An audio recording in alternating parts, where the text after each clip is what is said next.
Hey everybody, so today I have the cloud massage and these things are pretty awesome. This will work for both your feet and your calves. It's got this adjustable arm.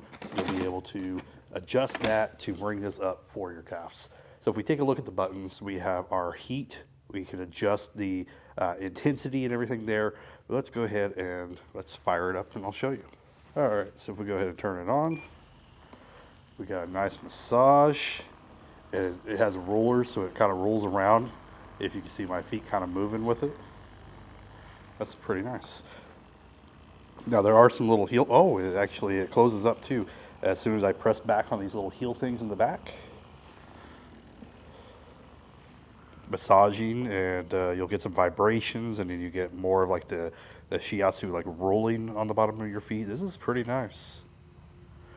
Also, it will change the pressure of coming around on the sides of your feet. It'll release and kind of come back in and massage your sides of your feet as well. And you got the option if you want the heat and stuff on there. If you want the rollers to stop and do just the vibration. And if you like the rollers are pretty nice. I'll go ahead and power it off. And then if you want to do your calves,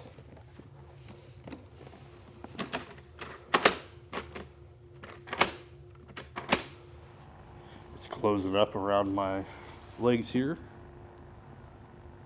You got the rollers and the vibration. Anyway, if you're looking for a nice way to massage your feet and your calves, this thing is pretty amazing. You got your vibrations, you got your rolling massage, and you got the heat and everything all in one. These things are definitely worth having.